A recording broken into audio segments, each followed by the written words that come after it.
होने के बावजूद हमें ऑक्सीजन सिलेंडर की जरूरत क्यों पड़ती है?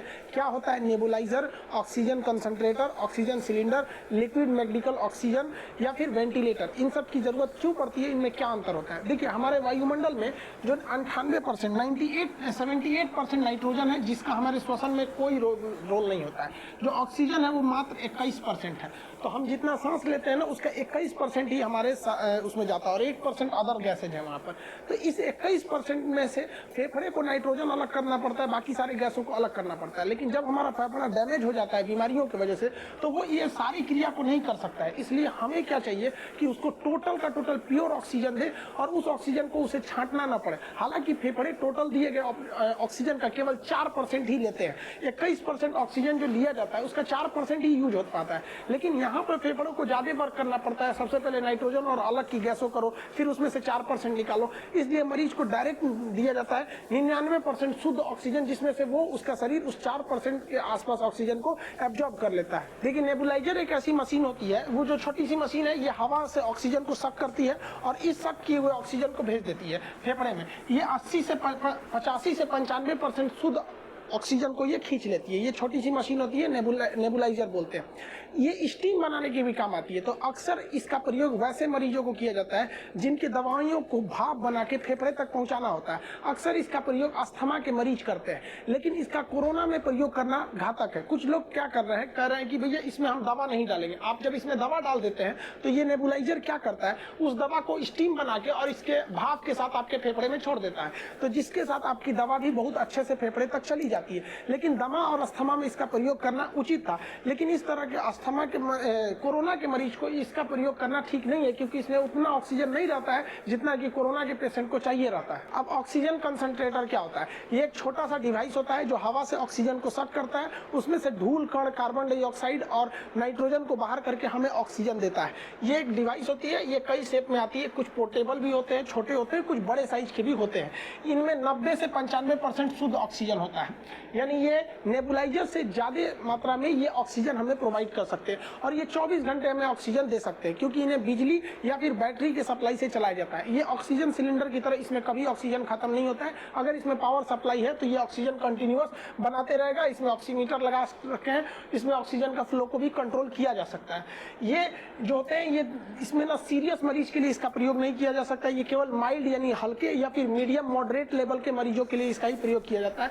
सीरियस प्रयोग नहीं हो सकता, इसलिए इसे आईसीयू में नहीं रखा जाता। ऐसा क्यों नहीं रखा जाता है? देखिए, जो ऑक्सीजन कंसंट्रेटर होता है, इसका जो ऑक्सीजन का प्रेशर होता है वो बहुत लो प्रेशर होता है। ये 1 मिनट में 5 से 10 लीटर ही ऑक्सीजन देता है। 1 मिनट में 5 से 10 लीटर ऑक्सीजन को ये फ्लो करा सकता है। लेकिन जो एक गंभीर रूप से मरीज बीमार है, जो आईसीयू में है, कोरोना एकदम भयानक स्थिति में है, उसको 40 से 50 लीटर ऑक्सीजन चाहिए, जो आईसीयू में रहते हैं। तो ये केवल 5 से 10 लीटर ऑक्सीजन प्रति मिनट दे सकता है लो प्रेशर पे। इसलिए इसका प्रयोग हम आईसीयू में नहीं करते। लेकिन अभी क्या है कि कोरोना के जो स्थिति आई है, इसमें ऑक्सीजन है जिसको मतलब हाई प्रेशर ऑक्सीजन सबको दिया जा रहा है। ऑक्सीजन कंसंट्रेटर की कमी होने की वजह से ये बहुत हल्का होता है, जिस वजह से इसे ट्रांसपोर्ट करना बहुत ही इजी होता है। लेकिन ये काफी महंगे आते हैं, 30 से 50 हजार के रेंज में ये आते हैं। इनमें एक ही खासियत होती है, इन्हें ऑक्सीजन सिलेंडर की तरह रिफिल नहीं करना पड़ता। ये कभी खत्म नहीं होते। इलेक्ट्रिक है या बैटरी है तो ये हमेशा कंटिन्यू चलते रहेंगे। ये ऑक्सीजन कंसंट्रेटर जो होता है वो काम करता है पीएसए टेक्नोलॉजी पर। पीएसए का मतलब प्रेशर स्विम एब्जॉर्प्शन टेक्नोलॉजी होता है। इसके तहत ऑक्सीजन हवा से गैसों को लिया जाता है, सक किया जाता है और उसमें नाइट्रोजन और बाकी गैसों को छोड़कर और ऑक्सीजन को कंसंट्रेट कर लिया जाता है। इसीलिए इसे ऑक्सीजन कंसंट्रेटर कहते हैं। ये छोटे मात्रा में होता है, इसको बड़े प्लांट में लगा दिया जाता है। जब इसी कंसंट्रेटर का बहुत बड़ा प्लांट लगा देते हैं तो उसी को हम लोग कहते हैं पीएसए प्लांट। इसी प्लांट को बहुत से बाहरी हॉस्पिटल वगैरह के बाहर लगाए गए हैं। इवन मोदी जी ने भी जो घोषणा किया है इसी प्लांट के बारे में, उन्होंने कहा है कि जो पीएम केयर फंड में पहले 162 और अभी 551 के आसपास, मतलब 550 के आसपास वो जो ऑक्सीजन कंसंट्रेटर का जो बड़ा रूप है जिसे हम लोग पीएसए कहते हैं, ये टेक्नोलॉजी लगाने की बात की गई है हर एक हॉस्पिटल के बाहर। देखिए, देश में अभी भी ऑक्सीजन का टाइम पर नहीं पहुंच पा रहा है। कुछ किल्लतें दूर हुई हैं, लेकिन अभी भी उतना दूर नहीं हुआ है। इसको गवर्नमेंट अगर चाहे तो और इंप्रूव कर सकती है। देखिए, जितने ऑटो इंडस्ट्रीज होते हैं, गाड़ियां जो सड़क पे चलती हैं, इनके टायरों में नाइट्रोजन गैस भरा होता है और इन्हें बनाने के लिए भी नाइट्रोजन जनरेटर होता है जो काफी सिंपल काम करता है। वो भी पीएसए टेक्नोलॉजी पर ही काम करता है। वो क्या करता है, हवा को लेता है, सक करता है और कंप्रेसर लगाता है। कंप्रेसर के बाद वो क्या करता है, उसको अलग अलग उसके जितने भी पार्टिकल्स है उसे साइड कर देता है और ऑक्सीजन गैस को छोड़ देता है और नाइट्रोजन गैस को एक जगह इकट्ठा कर लेता है। तो और उसी नाइट्रोजन गैस को गाड़ियों के टायर वगैरह में भर दिया जाता है। इसमें एक सिंपल सी टेक्नोलॉजी होती है, एक फिल्टर लगा होता है। उस फिल्टर से जब हम ऑक्सीजन और नाइट्रोजन को गुजारते हैं तो वो ऑक्सीजन को क्या करता है, हवा में रिलीज कर देता है और नाइट्रोजन को पकड़ लेता है, जिससे कि नाइट्रोजन गैस उस जनरेटर के पास इकट्ठा हो जाती है और एक बड़े से टैंक में उस नाइट्रोजन गैस को रख लिया जाता है। और जब आप गाड़ियां भरवाने जाते हैं, जब गाड़ी मोटरसाइकिल या 4 व्हीलर में, तो आपको इस तरह की मशीन देखने को मिलती होगी। ये आपके टायर में नाइट्रोजन भर देती है।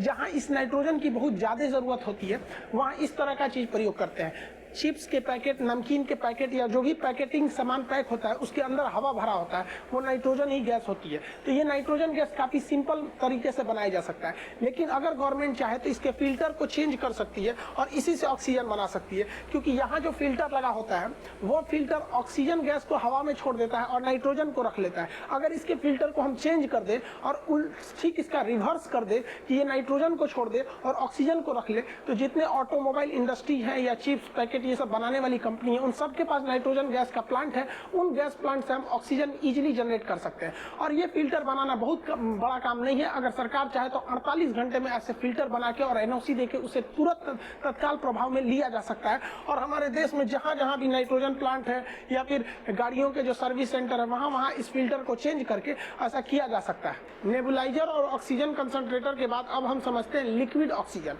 लिक्विड ऑक्सीजन को हम लिक्विड मेडिकल ऑक्सीजन भी कहते हैं, जिसे ऑक्सीजन सिलेंडर के नाम से आप जानते हैं। वो लिक्विड फॉर्म में रहता है। जब आप उसका रेगुलेटर खोलते हैं तो वो गैस का रूप ले लेता है। जिस तरह आपके घरों में खाना बनाने वाला सिलेंडर होता है, जब वो पाइप से गुजर रहा होता है तो देखते होंगे वो लिक्विड फॉर्म में जाता है, इसलिए उसे लिक्विफाइड पेट्रोलियम गैस LPG कहते हैं। इसी तरह इसे LMO कहते हैं, लिक्विड मेडिकल ऑक्सीजन के नाम से जानते हैं। इसे काफी ठंडा टेम्परेचर पे रखना होता है, इसलिए इसे क्रायोनिक ऑक्सीजन टैंकर कहते हैं। यह बहुत ही कम टेम्परेचर पे बनाया जाता है। जहां पे इस टेक्नोलॉजी से ऑक्सीजन बनती है वो काफी बड़ी टेक्नोलॉजी होती है, काफी कॉम्प्लिकेटेड होती है, क्योंकि उसके टेम्परेचर को -185 डिग्री रखना होता है। लेकिन ऐसे रखने से हमें क्या होता है कि सेम बर्तन में हम 80 गुना ज्यादा ऑक्सीजन रख सकते हैं। अगर किसी बोतल में हम ऑक्सीजन को अगर गैस के रूप में रखते हैं और उसी बोतल में अगर हम लिक्विड के रूप में रखते हैं तो 80 गुना ज्यादा ऑक्सीजन को हम लोग स्टोर कर सकते हैं, काफी ज्यादा मात्रा में, इससे भी ज्यादा स्टोर हो सकता है। तो ऐसे जगहों पे ऑक्सीजन को स्टोर किया जाता है।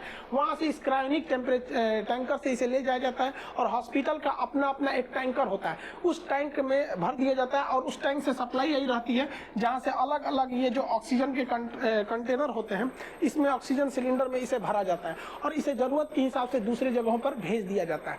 अलग अलग टैंक की अलग अलग कैपेसिटी होती है। अब आप कहेंगे कि सर जो मरीज सीरियस है उसकी क्षमता जो होती है वो 1 मिनट में 50 लीटर सांस ले लेता है, तो ये कितने क्षमता के होते होंगे? तो अलग अलग इसकी कैपेसिटी होती है, साइज के हिसाब से कैपेसिटी होती है। ये लगभग 4000 लीटर की क्षमता का भी आता है। पर मिनट अगर आपको 50 लीटर की जरूरत है तो इसके पास जो क्षमता होती है बड़े साइज वाले के 4000 से 5000 लीटर की क्षमता होती है। तो अलग अलग क्षमता पे इसे अलग अलग जगहों पर ले जाया जाता है। इस लिक्विड ऑक्सीजन यानी ऑक्सीजन सिलेंडर की खासियत क्या होती है? इसमें 99% शुद्ध ऑक्सीजन पाया जाता है और ये बहुत ही प्रेशर के साथ भेजता है। प्रेशर के साथ भेजने की वजह से इसमें ऑक्सीजन का मात्रा ज्यादा रहता है, 40 से 50 लीटर ऑक्सीजन ये पर मिनट दे सकता है, जिस वजह से इसका प्रयोग हम सीरियस मरीजों के लिए करते हैं जो ICU में भर्ती होते हैं। लेकिन इनकी समस्या यही है कि इनसे आप 24 घंटे सप्लाई नहीं ले सकते हैं। जैसे इनका टैंकर खाली होता है तो ये सप्लाई देना बंद कर देते हैं, इन्हें रिफिलिंग करना पड़ता है। लेकिन एक प्लस पॉइंट ये है कि इनको किसी भी तरह के पावर की जरूरत नहीं पड़ती है, इन्हें इलेक्ट्रिक सप्लाई या बैटरी सप्लाई की जरूरत नहीं पड़ती। अभी ज्यादातर प्रयोग हॉस्पिटलों में इसी का प्रयोग हो रहा है, यही ट्रेडिशनली प्रयोग होता ही आया है। एम्बुलेंस वगैरह के अंदर भी यही रखा रहता है। ये क्या करता है, ऑक्सीजन को प्रेशर के साथ इस ऑक्सीजन मास्क के साथ यहाँ छोड़ देता है और मरीज को खुद से सांस लेना पड़ता है। इसमें मरीज खुद सांस लेता है, लेकिन बहुत बार ऐसा होता है कि मरीज सांस नहीं ले पाता, उसके फेफड़े इतने डैमेज हो जाते हैं, इतना काम नहीं कर पाते। कभी जैसे कोरोना के मरीज हो गए या फिर एक्सीडेंट हो गया या कोई बड़ा ऑपरेशन हो गया जिसमें ब्रेन को मतलब एनेस्थीसिया देना पड़ता है, तो फेफड़े जब काम नहीं कर पाते हैं, खास करके अभी के वक्त में तो कोरोना चल रहा है, तो जब फेफड़े काम नहीं करते हैं तो उस स्थिति में हमें बाहर से ऑक्सीजन को ढकेलना पड़ता है। यहाँ क्या था कि ये ऑक्सीजन सिलेंडर यहाँ से ऑक्सीजन छोड़ता था और बस ये ऑक्सीजन के पाइप से यहाँ के ऑक्सीजन मुंह के पास निकल जाता था, इंसान अपने से सांस ले लेता था। लेकिन जब फेफड़े डैमेज हो जाते हैं, तब उस कंडीशन में काम आता है हम लोग का वेंटिलेटर। इसे मैकेनिकल वेंटिलेटर कहते हैं। ये मशीन होती है, ये पल्स रेट और आपका ऑक्सीजन लेवल वगैरह ये सब चीज़ों को यहाँ दर्शाते रहती है। इसमें प्रेशर होता है, इसमें 2 वाल्व नली होती है इसके अंदर में। ये क्या करता है, प्रेशर से ऑक्सीजन को फेंकता है और फिर उसको वापस लेके आता है। मतलब फेफड़ों तक ये ऑक्सीजन, ये मुंह तक ऑक्सीजन नहीं छोड़ता है, ये फेफड़े तक पहुंचा देता है। तो इसके भूल में मत रहिएगा कि ये यहाँ मुंह तक होता है, इसे फेफड़े तक ढकेल के इस मशीन को अंदर ले जाना होता है वेंटिलेटर को। ये लास्ट पोजीशन होती है मरीज की जान बचाने की, डॉक्टर की। अब इसको पहनाना, ये वेंटिलेटर होता है, इसे लगाना अपने आप में बहुत चैलेंजिंग है, क्योंकि मरीज को तभी लगाया जाता है जब निश्चित अवस्था में होता है, उसके मुंह को खोलना होता है। तो ये लोहे की रॉड देख रहे हैं, स्टेनलेस स्टील की रॉड होती है, इसके बीच में एक छेद होता है इस रॉड के अंदर के। तो इसी में क्या करता है डॉक्टर, पहले इस रॉड से इस मरीज के मुंह में ऐसे डाल देता है। आप इस रॉड को देखेंगे तो ये यू शेप में होता है, ऐसे इसमें रॉड डालता है और उसके जबड़ा को उठाता है। जब इस जबड़ा को उठा देता है तो उसको ये नली दिखाई देती है। इस रॉड के पीछे एक छेद होता है, उसी छेद से ऑक्सीजन के पाइप को अंदर डालता है। आप अगर यहाँ देखेंगे तो ये रॉड जो है यहाँ से इस छेद के अंदर से इसको लेके गया है यहाँ पर, और इसको फेफड़े तक पहुंचाया गया है। दोनों फेफड़े के बीच में इसे ड्रॉप किया जाता है। अब ध्यान दीजिए, यहाँ पर अगर क्लियर इमेज देखेंगे तो ये हैंडल है जिससे इसको उठाया गया है यहाँ पर, और इसके पीछे खाली जगह होता है, उसी से इस पाइप को ले आके अंदर, यहाँ देखिए इस पाइप को यहाँ छोड़ दिया गया। फिर बाद में इस लोहे वाले को बाहर निकाल लिया जाता है। वो केवल मैकेनिकल सपोर्ट देने के लिए था और उसका जबड़ा उठाने के लिए, वरना ये गला सट जाता है। कभी कभी ये मिलता नहीं है तो डॉक्टर को इसे यहाँ से उठाना भी पड़ता है, काफी मुश्किल काम होता है। उसके बाद एक और चैलेंजिंग काम क्या होता है कि जो यहाँ पर हम लोग ऑक्सीजन का ये पाइप ले गए हैं, इस पाइप के मुंह को हम लोग कफ कहते हैं, ये बीचों बीच रहना चाहिए। ये ट्रैकिया होता है, इसको बायोलॉजी के क्लास में आपको रेस्पिरेशन तक तो पढ़ाई दिए थे।